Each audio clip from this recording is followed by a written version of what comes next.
post. Oh, okay. Female, okay. Male. Female. Okay, I have been through it. Some people will call me a victim, but I like to call myself a survivor. And Amy will tell you that I've been for how many years? 10 years. 10 years ago, I was one of the forefront of female genital mutilation. Went around, you know, even my story has been used to help people in the courts. But yeah, but recently I stopped. And maybe some people, I know she wants to laugh. Yeah. Recently, I don't want to put the part why you stopped here because we are trying to end it. Yeah, recently so if I put the part why you stopped there. Yeah, recently I stopped doing it because until she asked me to, because she didn't know I've been through it before until I told her. And then she asked me to talk about it, but I actually don't do female genital mutilation anymore. I'm from Nigeria, I'm from the Delta part of Nigeria, but I grew up in Kano, the northern part of Nigeria. So I went to Warri to visit my grandmother. And my grandmother now told me she was taking me out to a party. So got to the party, saw some people sitting on the chair, dirty stool, and I heard a girl cry. As soon as I heard that girl cry, I just knew what my grandmother brought me there to do. I tried to run out of the door, through the door, and they held me back. And then after a while, they told me it was my turn. And I had some, in my house, we go through puberty early, and we have like hair early. So at about 12, then everything was full with hair. So you can imagine men getting you undressed. I even wore a cat suit, you know, I don't know how they got that off me. And I had men sitting on my chest. And a man, even, I don't know what they were doing, and I had one say, oh, she's even still a virgin. That means they were even looking at my private part. And it was very, very humiliating. And the woman took the razor blade and cut it. I don't know if she even watched it. There were no gloves on her hands, nothing.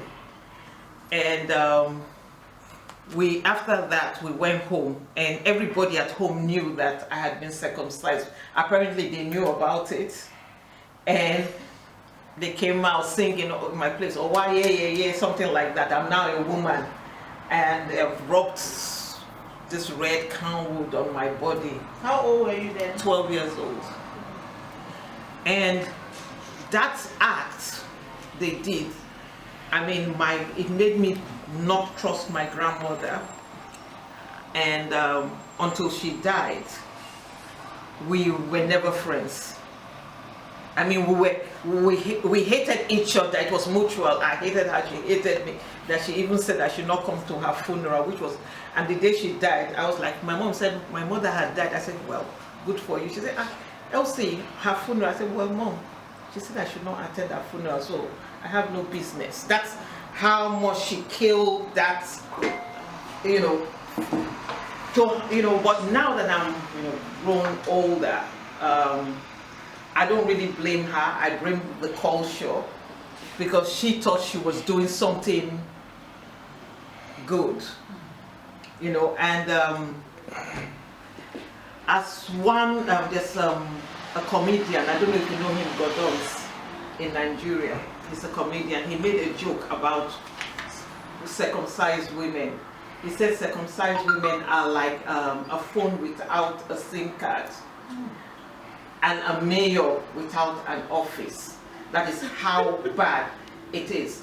I know you laughed now when I said, I know some of you know, or you found it strange when I said I don't talk about female genital mutilation again.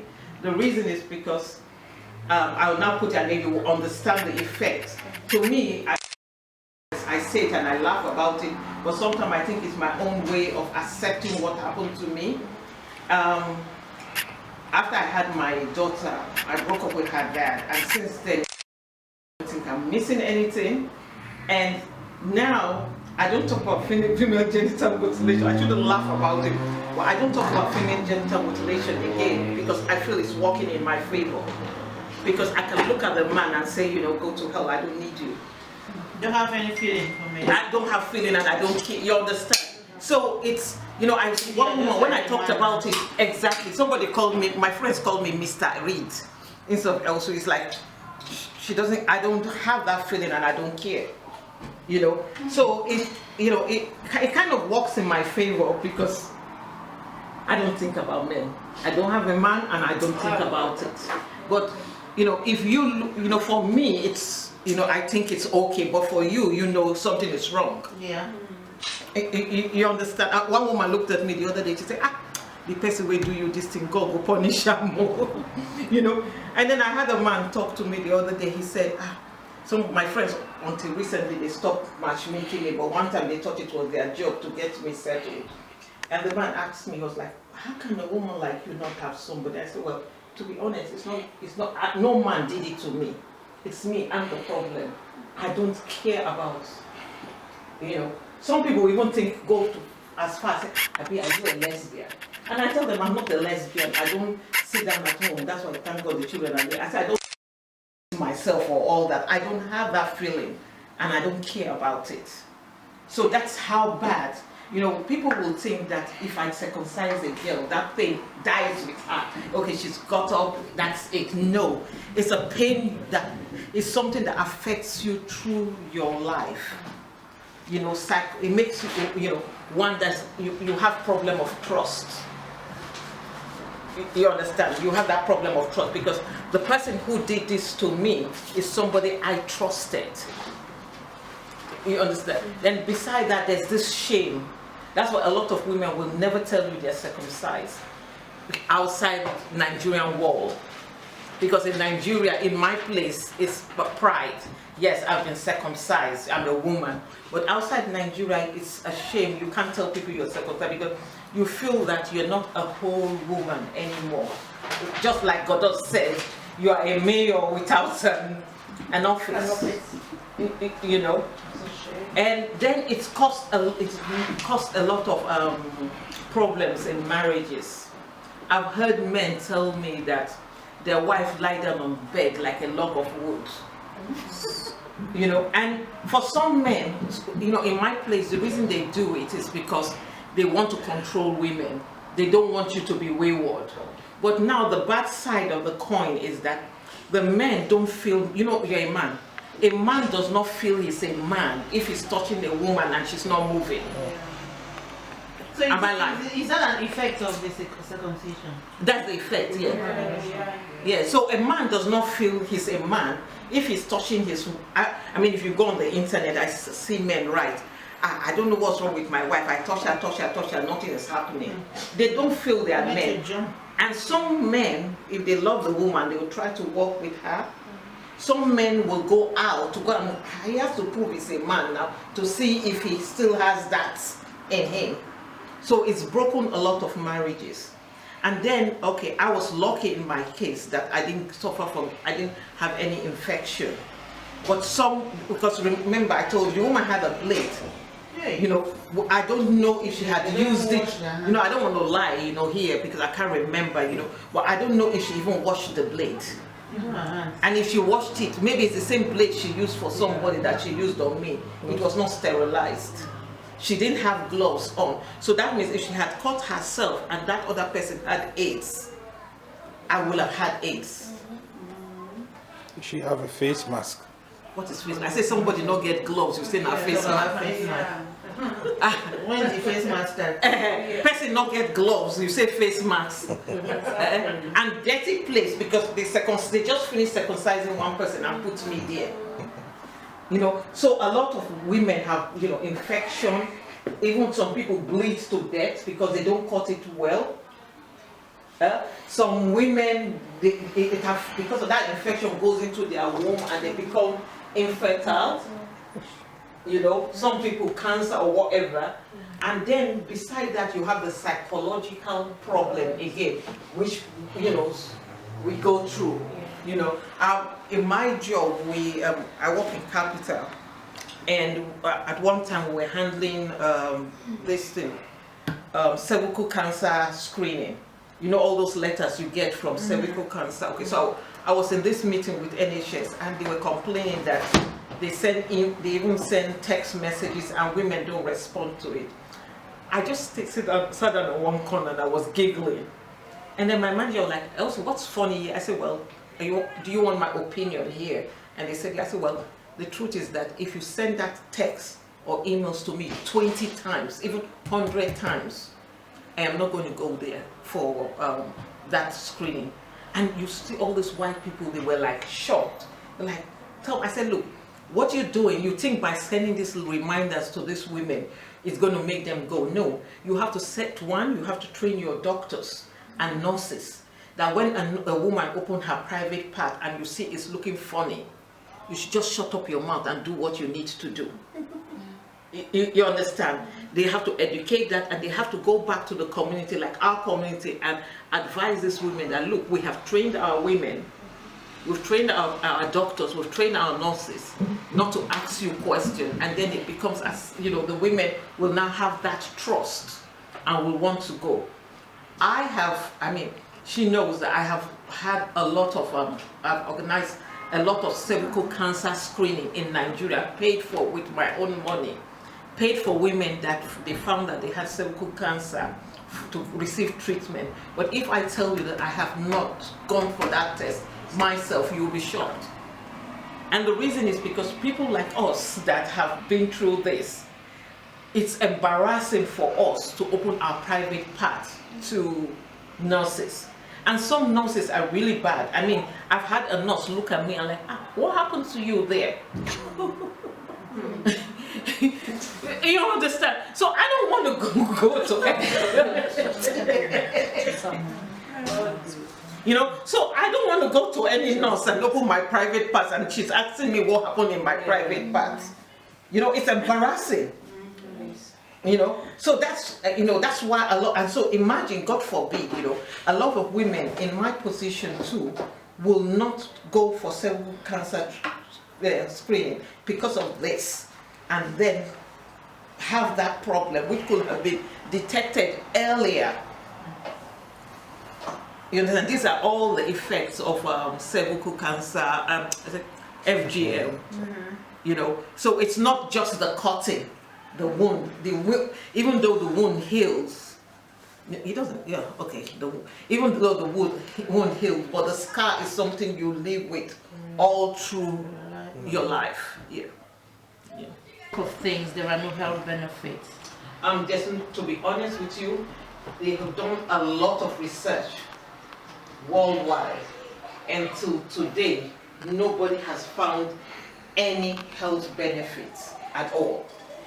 This circumcision was some men drunk over a bottle of palm wine decided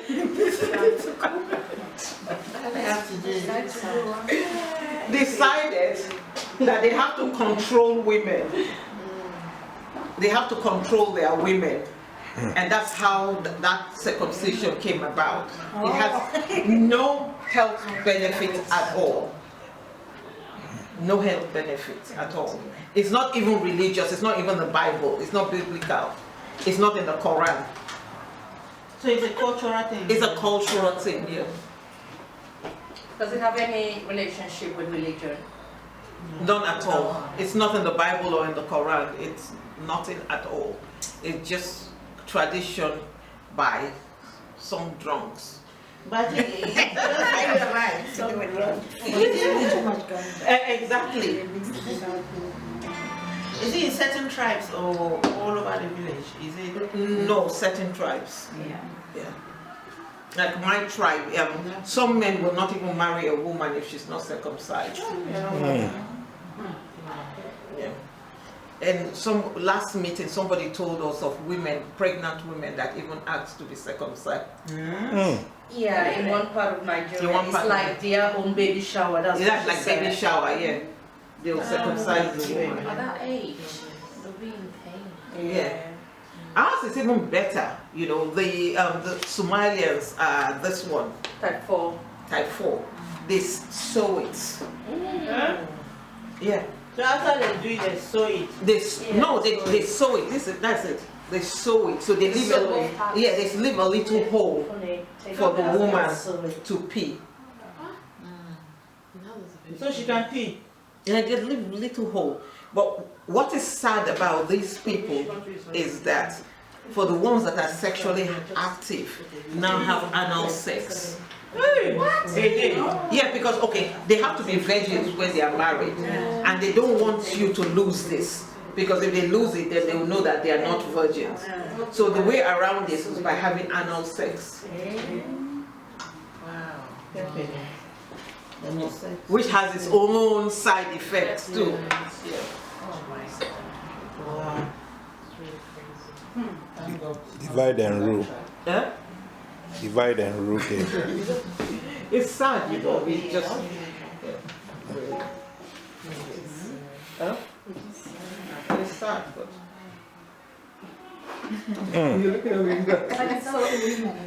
It's not up, no. In my case, I was a child. To stop. Are they still doing it now? Yes. Some remember, we don't ask. You forget we were from Africa. I think it depends. In Africa, you do something like Depends on parents. yes, your grandmother did it, so the mother will do it, then you do it, without asking questions. Yeah. But women, I think But women are educated because, like in my case, my grandmother did it to me. My mom did it to 2 of my sisters. And then after that, she got educated, and she was like, nobody's going to do it to my other children. And so it stopped with my 2 of my sisters. And that's because they didn't go to the village. If they had gone to the village, maybe it would have happened. Elsie, I have a question. Coming back to England, where we reside, we realize or research, we don't really have the figures, but if you go to places like the Blossom Clinic, Leeds, I don't know why Leeds was selected to host one of the 6 clinics in the UK, you see that the act is still being practiced, and it's said usually parents that take their kids during the long-term holidays back home to do it. Now we realize that they're just coming out from the COVID-19 lockdown, and parents have been home with their kids for, let's say, 5+ months. And definitely some have undergone the process. What are the signs to look out to for the kids who have gone back to school? One of the signs that some of the children will get withdrawn. Or they start acting out, being, if you see a child that has been really, really quiet before, all of a sudden the child is being naughty, that's one sign. Or this child tells you that, oh, one auntie came to visit us, because normally what they do in UK or America is that they invite these quarters to, Is it not against the law yet? it's against, but they do it. Who's going to report them? The kids can report them. Yeah, unless the kids report them, or you know it happened to your child's friend, and you report them. But the family don't report. because they invited the person. Because they invited the person, yeah. So when you see a child that, all of a sudden the child is withdrawn or acting funny, that's the first sign, Children in this country are mouthy. How come? No, some won't. They won't. They won't. Especially African children, they won't want to put their parents in trouble. And if they are threatened, some children get abused. They still get abused. And even the statistics shows that more kids have gone through FGM since the lockdown. Yeah. If you Google, you will see that a lot of kids. So how do they know now? Because the way they know is the nurses now are trained to, in schools, some schools have been trained, the teachers they've been trained, and the nurses have also been trained. So when these kids go to the hospital and they examine them, they find out and they report the parents. Are you saying they are doing it in the UK? It's done everywhere. Everywhere. Yeah, even in America, it's still done. But people, they know the quarters, and nobody reports the quarters. They call them quarters. That's these women, and nobody, they make a lot of money doing it. They still- But you can't catch them because people will not report them. Africans, we grow up to understand that we don't report our You know, parents. yes, exactly. And we And know I like they're brainwashed. If they do you the act, they will brainwash you, you die. and you know, So we have this don't culture say. of silence. You know, when the first time I put my story out there, I didn't even use my name. If you go there, you just say Ediri. It's not my name. Yeah, that's what I use because I'm only talking about it now because my mother is dead. You know, my soul rest in peace. When before my mother died, I never talked about it because if my mother heard me talking about this, she will say I brought shame to the family. I'm disgracing my family. Yeah. So I only revealed myself after my mother died. So if a child who has been abused with FGM finally reveals to you or to any parent here, what will you advise us to do? And the first thing is to make sure you let the child know that they didn't do anything wrong. Because the first feeling of any abuse is that you blame yourself. Like when it happened to me, the first thing I was like, and it was just me. So I was like, okay, did my mother send me here because I'm bad? Okay, why did they do this to me? Is it because I laughed with that boy? You know, you start thinking, it's like you blame yourself that you caused this problem. So the first thing I will advise anybody to do is that if a child comes to you, you know, just make them understand that it's not their fault, that they didn't do anything wrong. And then the second thing, do not confront the person. That's their parents, don't confront them. Because if you confront them, you know, we're Africans, you go say, oh, madam, what did you do? You circumcise your pikin. Trust me, that child will be out of this country next morning. Or disappear. We don't Or disappear. The child will, you know, so you don't confront the parents. So what do you do? But you let the child know that, look, is it okay? I'm going to report. So what you do is that you report it, but you don't confront the family. When you said that you've only done it now because your mother sadly passed away, otherwise you would have brought her shame if you had done that. That's what she will say. That was what, okay. So is there any other repercussions, any other consequences to that at all? People, If you speak up and then the people... like I said, we have a culture of silence in Africa. in Africa. You don't talk about it. Yeah. You know, you don't. Me, when they hear me talking, before I pulled my Facebook down, because my Facebook I had over 100,000 fans. I had to pull it down when I stopped this talk, and also because of work, I didn't want my colleagues to be reading things. My people will write, shower. You know, here. It's in those days, Yeah. you know, in the 21st century, that It's people not talk in those days, so don't just say. Even now, I'm telling you, now. they'll call you. When you go, I said they even call. when you go home or whatever, because they can see that you are speaking. That you're speaking. about It's either they do that. They can go to your house. They can go. I have, may her soul rest in peace. I had a very young friend, you know, she died last year.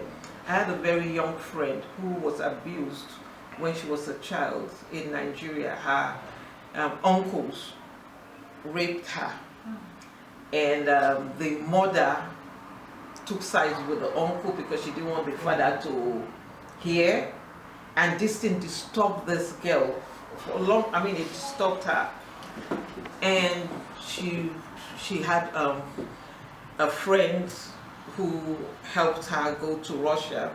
Very intelligent girl. The girl finished her master and she was blabbing on the internet, talking. She went to Nigeria, she died. Because the family, we all knew that she was killed. You know, because the family knew that she's now powerful and that she's going to be talking.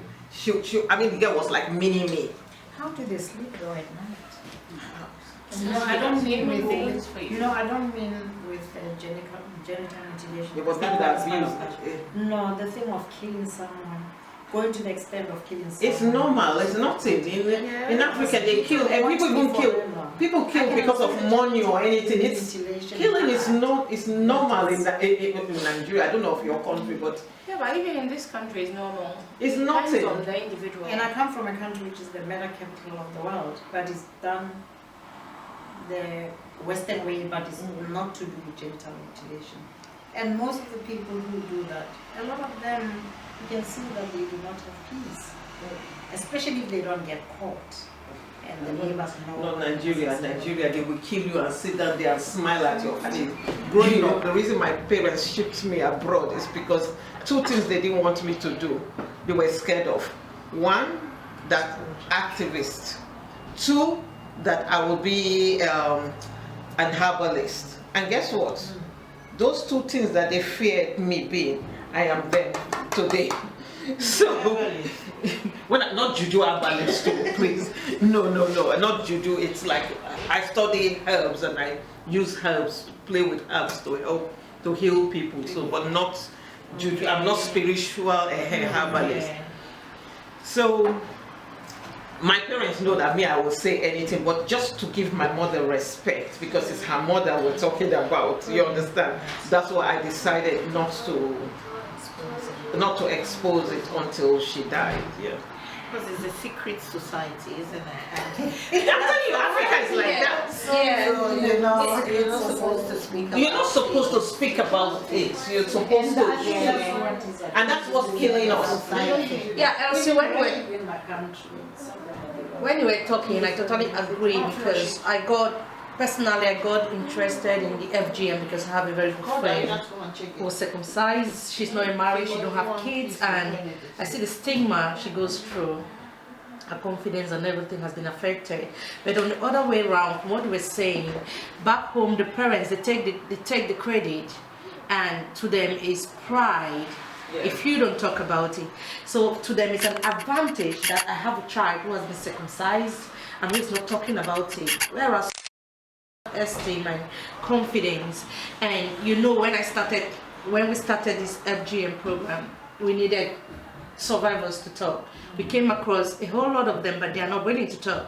And most of them, the reason they give is, we don't want to disgrace my dad, I don't want to disgrace my family, my things back home, I have properties, I still go back home, they will come for me. So it's really something that they do and brainwash you. No, but it's real. It's real. No, they're not saying it just to brainwash you. They can actually call at your place or they really, you know how many men going around that area saying things. Yeah. They will tell. I had somebody call me for real. I had somebody call me. He said, Elsie, he said, I was sitting with some people. They were discussing how they will kill you. And I was laughing on the phone. He said, you did laugh? I said, well, the people will talk say they will kill me. Do they know whether they will die before me? Exactly. And he was laughing. I said, someone even called me, because then, not now, then I was so hot.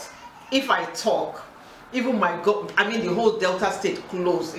When I started, say, that woman don't start to. That woman, that's how bad it was then. So, somebody, then somebody called me. He said, it's one of the House of Assembly member. I said, come on, I want to ask you a question.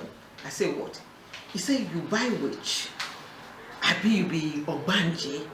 Abi wait, you did society? I said, why? He said, you are so bold. He said, you get to belong to one of these three for you to be. I'm telling you. And I said, I said to him, I said, then I laughed. I said, you know what is funny? The day I belong to one of those three is the day I sign my death warrant. Because then the covering of God will leave me. And the man went quiet. So before, if you go on the internet, you type my name, nothing, they've not called me Ashawo. I have 5 children for 5 men. I am unemployed. Just name anything, and because nobody, nobody knew anything about me, and so they were just making up. And I never came out to say it's true or it's not true. But later I started fighting back. And that was, if you go now, you'll say, oh, you see Elsie Jorogo read returns fire for fire. You know, one time I was like, okay, that's it. If you call me Ashao, I will put your wife's picture on the line and say, on the internet, say, meet my pimp. You know, I'm telling you, there was a day I was, you know, I was outside, and one person called me, say, ah, Elsie, where you did? I said, what? He said, I hear say, you collapse for Nigeria, they just rush you out of the country. So I'm telling you, so I said, eh. I said, where did you see it? He's told me the person's wall. I dropped it. I went. By the time I read in a group, I read. I knew where the story was coming from. So I called him back. I said, don't worry, watch my post. For no medical reason, a woman's Call it. for no reason, a woman's vagina is cut. Clitoris. Yeah. Huh?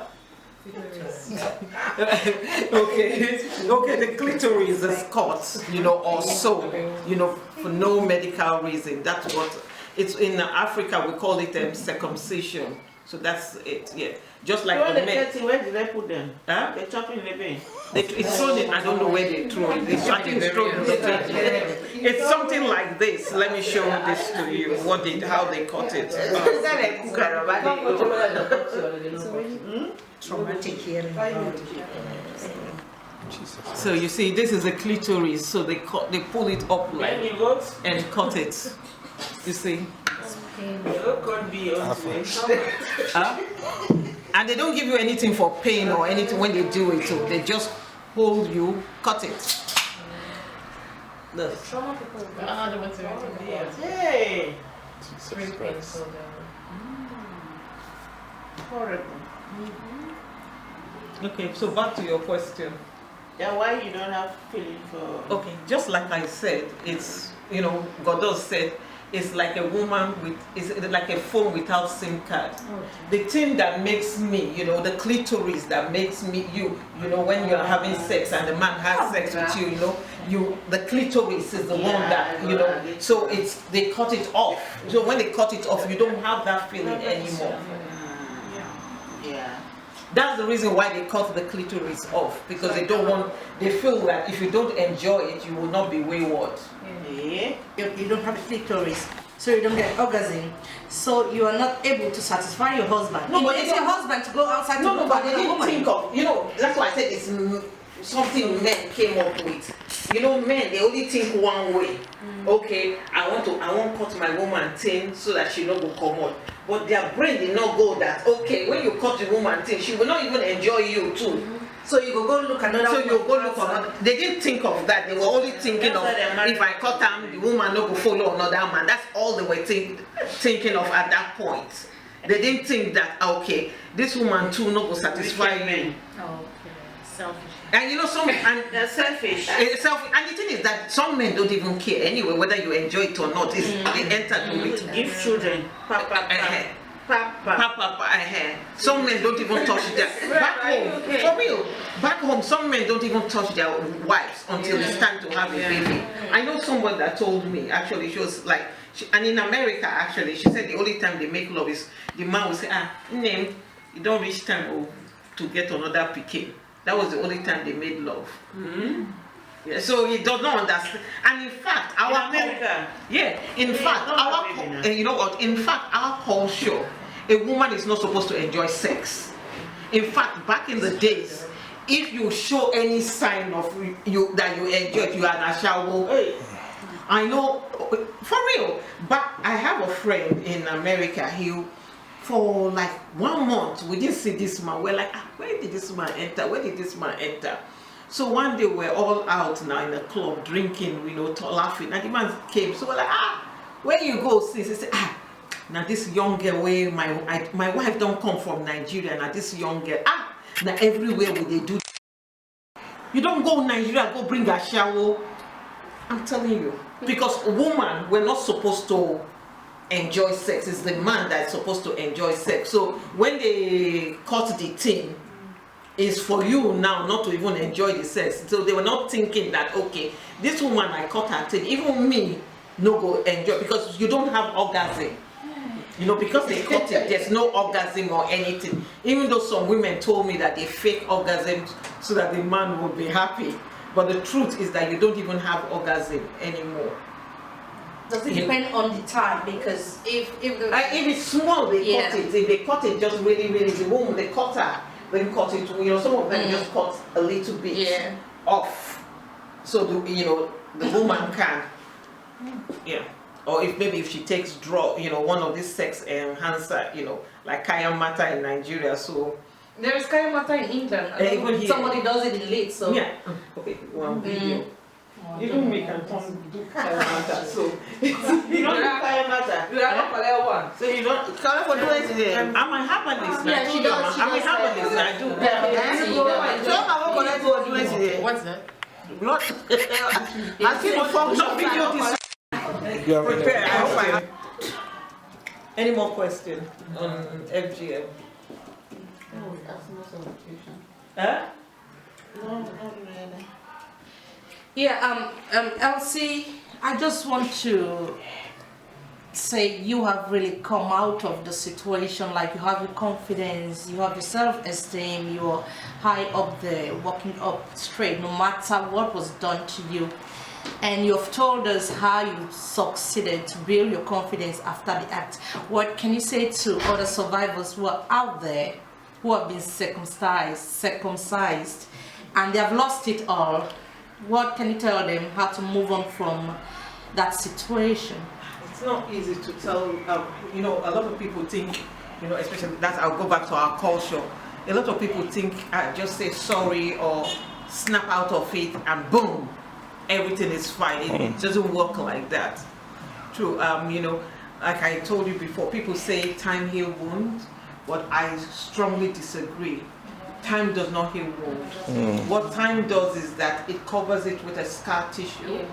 But so you see the scar tissue, you think it's healed, and if you scratch it, the pain is still on there. So so it's not easy to just look at somebody and say, okay, they circumcised you, look at me, I'm happy now, snap out of it. No, that's the wrong way to approach it. I think, it's hard to measure pain.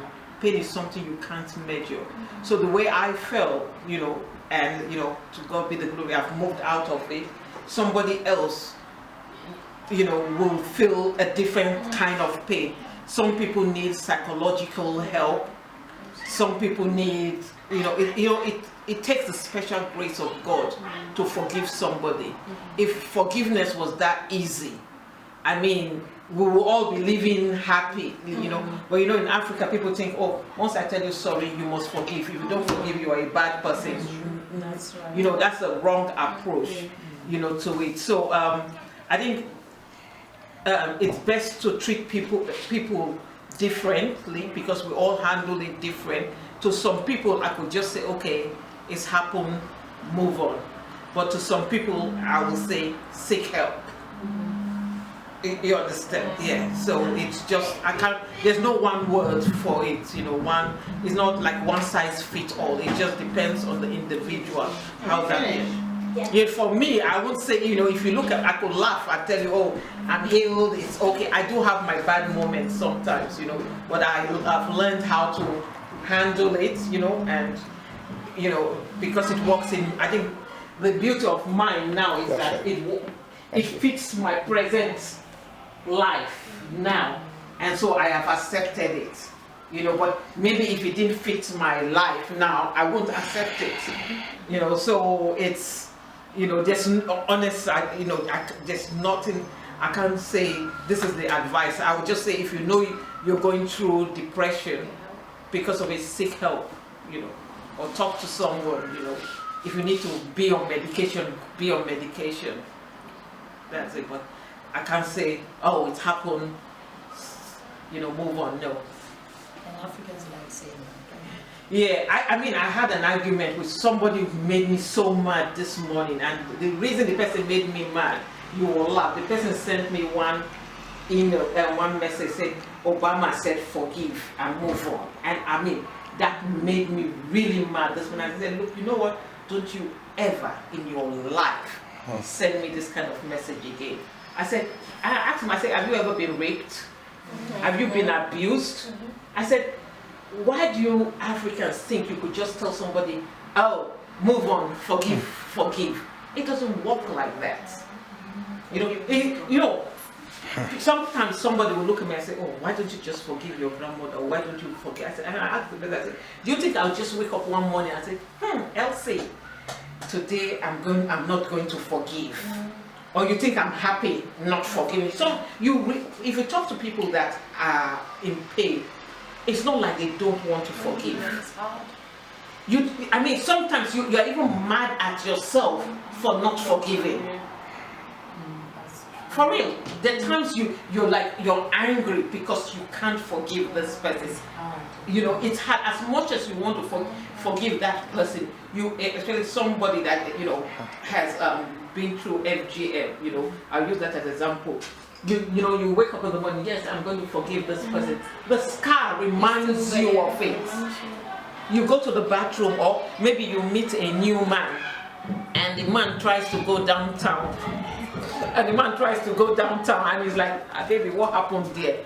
The anger comes back again. Yeah. And then for someone that, because of FGM, they've lost their confidence, they've lost, trust, trust people is really affected them that bad. You know, when you want to forgive, you think of all the years that has been wasted. You're like, the anger comes back again. So when, most people really need medical or psychological intervention to help them. It's not just snap out of it or forgive, move on with your life. No. It's more than that. Yeah, so that's post-traumatic stress disorder, isn't it? It's post-traumatic stress. Yeah. That's what they call post-traumatic. Yeah. I mean, this person, he was being nice, so sending me this thing. No, I mean, for 2 hours I was cursing him. I mean, I remembered so many things that I didn't want to remember. Like, who are you? I mean, it's not like he knew something was wrong with me. That's why he sent it to me. Like somebody forwards something to you and you say, oh, this looks nice, let me forward it to my friend. That's all he did. But I mean, I descended on him today. But you can forgive but not forget, isn't it? No, sometimes that's what she's saying. The sky is there. Anything that scratches the sky, everything comes back. You remember, you not Everything. forget, but Something, one little thing, you see, I can wake up and like, now I'm here, I can tell you, oh, I forgot forgiving my grandmother. Yeah, it's bygone. I could go home and something will just trigger it, and then all the anger comes back again. It's just like when you have a wound. When you have a wound and it's covered with scar, it looks healed, isn't it? But the moment it hits something, It comes back. that pain comes back again. That is how it is. So do you look back at that with anger sometimes when you think about it? Because I don't even know what to describe that feeling, to be honest. I'm being honest here. I don't have a word for that feeling. I don't have a word, because there are times where something not even related to that could happen to me. There are times you call me and I tell you I'm not in a good mood, and I just will not just want to talk to anybody. There are times where if somebody does something to me, I'm like, oh, okay, that's true. Anyway, I've grown up knowing that not to trust people. Or you annoy me, everybody know me as Mrs. Block. I mean, the moment you talk, bang, bang, bang, it goes to the third line. I just block you and move on. I just block you. That's how that's how I deal with it. I just block the person. You don't have bipolar base. You go up. It depends. There are some people like that. If they realize they're stepping their piece, they'll just block you.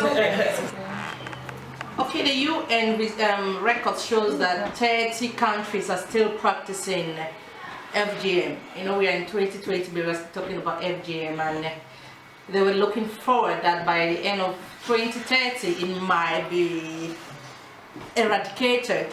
But with the COVID-19 crisis, we realized through research that the numbers have really gone up, and almost 2,000 million women, 2 million women might still undergo the practice, meaning that we don't know when it's going to come to an end. What can you say to one woman who believes in her culture and is still planning to? You have to remember that Sensitize these the people child. don't even know that it's child abuse. You know, so how to handle is actually educate the woman. And sometimes, to be honest, the woman does not have a say there because it's her culture and she has to do it, even though she knows that it's wrong, you know, and she does not approve of it. But, you know, Africa is one place where we are slaves to our culture. Yeah, it's true. You know, it's not like in the Western world where you can pick and choose your culture. In Africa, it's your culture and you have to do it whether you agree or not. So some women are bold to say it's not going to happen and hold their ground and it will not happen. Whereas some women are not in position to make that decision. So if UN really wants to end it, it's actually, one, I don't believe they can end it. They can all decrease it, but not end it. It's culture. Our culture is deep. Yeah, they can't go in interior villages. Interior villages, you understand? So it's I agree they can decrease it, but I don't believe they can ever stop it. You know, and the only way they can decrease it is by what we are doing here, you know, education, and we also educate people back home, talk to them, show, you know. And the thing, it's so funny that even if you say, somebody died, and that person luck, that's what they will tell you. Somebody will say, that person luck, now bad luck, they follow, that's why. It not mean that the other person will that is the culture. It's like what I showed you today. You know, somebody put online that her 9-year-old child is developing breast, and so she was asking people what she will use to press it in. You know, while I was shouting there that this is abuse, some women there didn't see it as abuse. So sometimes when you talk, it's like you are crazy, you know, or you've been westernized. Yeah. That's why, you understand. So it's just educating people about it, you know, and hopefully it will decrease, but not totally. They can end it. I don't believe that. Thank you. It has been an intimate but sensitive.